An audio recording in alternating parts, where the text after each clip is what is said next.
scale Comstock. What I'm going to talk about in this module of instruction is 550 cord. What is 550 cord? It's also known as Paracord. You know, I consider it one of the most essential items that you need to have with you if you find yourself in a survival situation.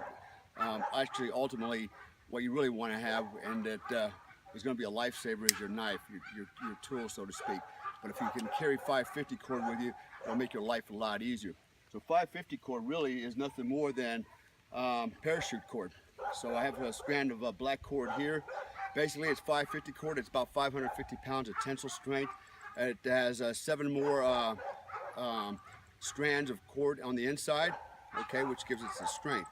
The very interesting thing about the 550 cord is I can actually take these strands out and use them for other things like binding fishing lines or whatever I want to use it for, to tie things together, etc., making nets, depending on how much you have with you. Usually what I do is I use 550 cord in my shoes or my boots if I'm going to the field, rather than shoelaces. You also see some of the bracelets that, you know, everybody's wearing these days, made out of 550 cord survival type of bracelets. Same thing. What it does is yield you a lot of very strong cord to tie things down with.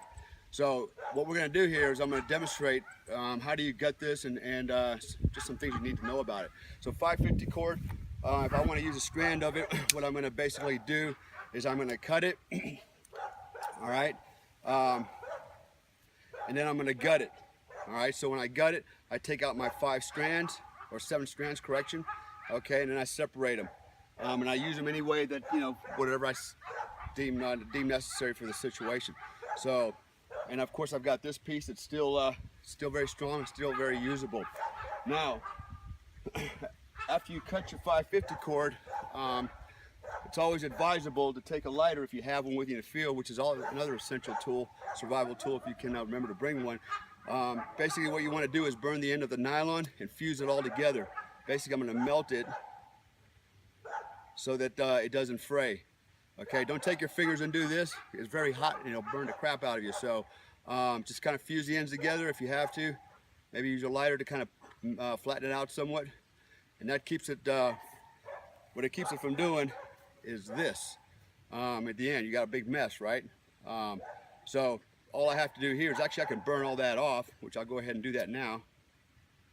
Just make sure you don't drip it on yourself or touch it with your fingers, because it will hurt.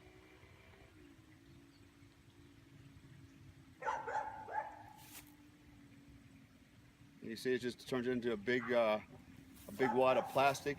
Of course, I could always cut it off if I want to do that.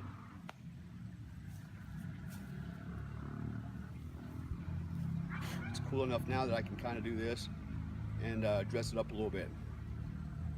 So it just keeps it from fraying and makes it more manageable if I need to use it for something else later on. So 550 cord, as I said, has a lot of applications. You can use it for fishing, for tying together you know, survival shelters. You can use it for traps, snares, you know, nets. It's really limited to your imagination. Of course, there's natural things that you can use as well, but it's not as easy to use. Like, for example, different types of grass, reed grass and things like that, where it's just a lot easier to put this in your boots. You've always got it with you. I usually carry a roll in the back of my backpack all the time, whether I'm going to the field or not, because I do find it very, very useful to have.